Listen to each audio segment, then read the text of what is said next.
I usually ask around 7-8 questions, which is a great happy medium between, if it's more than 10, response rate goes down, suffers. If it's only 2 or 3 questions, you just don't get enough valuable data.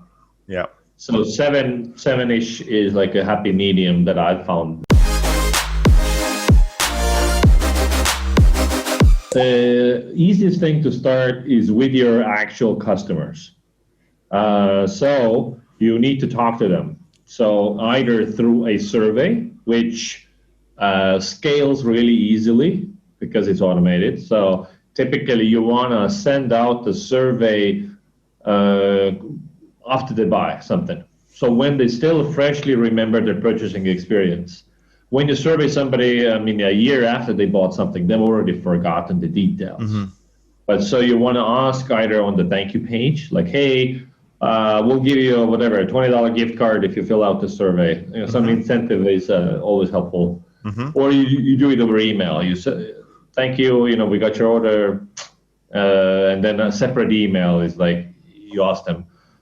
Of course, the response rate is going to be low. You get 2 to 4%, 5% if you're good. The incentive matters a lot. So if you can offer either coupons or free product, like whatever you can, this is an economic calculation here. Yep. And then so on the survey, you want to ask open-ended questions, not multiple choice, because if you're asking multiple choice, you assume you already know what the problems are. Like, which of the following were the problems? Bum, bum, bum, bum. Then you're not opening yourself up to problem discovery. I usually ask around 7-8 questions, which is a great happy medium between, if it's more than 10, response rate goes down, suffers. If it's only 2 or 3 questions, you just don't get enough valuable data. Yeah. So seven-ish is like a happy medium that I've found. And so survey questions. You were like, what doubts and hesitations you had before making a purchase? What questions you had about the products that you couldn't find answers to, or what almost stopped you from making the purchase? What about finding the right product was difficult? Things like that. Also, like, what problem were you solving for yourself? If demographic information is important for some reason, you can ask that, but typically I skip it unless it matters how men or women answer separately. Now, user interviews, calling people up, is much better than the survey. But of course, it doesn't scale as well because it's takes human time.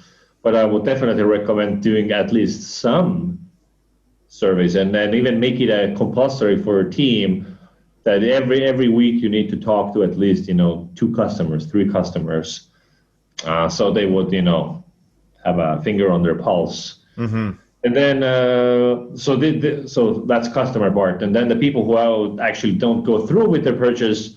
The easiest thing you can do is put one of those polls on key pages. So let's say Google Analytics tells you that not enough people add products to cart on the product page, assuming it's e-commerce.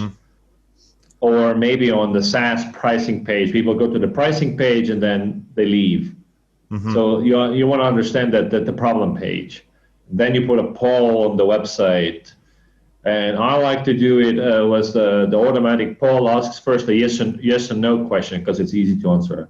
Kind of like, is there anything from stopping you from making this purchase right now or completing the purchase? Or is there any confusion around pricing? Or you need to think about the wording. And then when they say yes, there is a problem. Now you ask like open-ended, type in what the problem is. Again, you get very low response rate, so you need, traffic and time to get enough sample size. So for qualitative surveys, 100 minimum, 250 is optimal. Okay. Obviously 5 responses are already better than 0.